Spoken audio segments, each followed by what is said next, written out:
आज समाज वेगवेगळ्या समस्यांना सामोरा जातो. त्यातील एक म्हणजे स्वच्छता.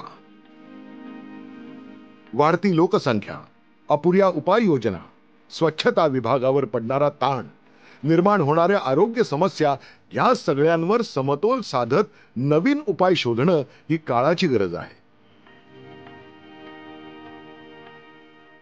डम्पिंग ग्राउंड मुक्त शहर या माझ्या संकल्पनेअंतर्गत राज्याचे मुख्यमंत्री श्रीयुत एकनाथ शिंदे साहेब, ठाणे महानगरपालिका आयुक्त अभिजित बांगर यांच्या सहयोगानं अंमलात आणलेला गोल्ड डस्ट हा प्रकल्प अत्यंत महत्त्वाचा ठरलेला आहे.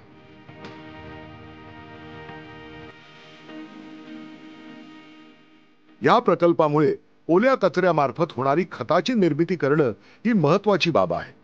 गोळा झालेल्या कचऱ्यापैकी उर्वरित सुका कचरा, ई कचरा तसंच घातक वैद्यकीय कचरा याची योग्य विल्हेवाट लावली जाणार आहे. बायो इलेक्ट्रोमेकॅनिकल यंत्रणा असलेली अत्याधुनिक उपाय योजना म्हणजे गोल्ड डस्ट, पूर्णपणे स्वयंचलित सेंद्रिय कचरा कंपोस्ट मशीन. यात ओल्या कचऱ्याचे श्रेडरद्वारे लहान लहान तुकडे केले जातात. क्यूप्रेस कचऱ्याला कॉम्प्रेस करून त्यातील अतिरिक्त पाण्याचा निचरा करतो. हाच कचरा पुढे स्लज डायजेस्टर मध्ये जाऊन त्याचं थर्मोफिलिक बॅक्टेरियाद्वारे खतामध्ये सहजरित्या रूपांतर केले जाते. ह्या प्रक्रियेला 7 ते 8 दिवस लागतात.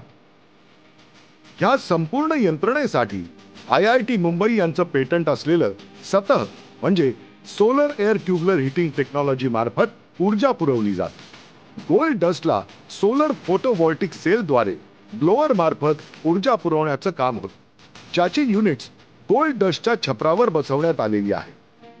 कुठल्याही प्रकारचे कुशल किंवा 4 पेक्षा अधिक कामगारांची आवश्यकता नसणाऱ्या या प्रकल्पामार्फत तयार होणारं खत हे रोजगार निर्मितीचं साधन ठरणार आहे.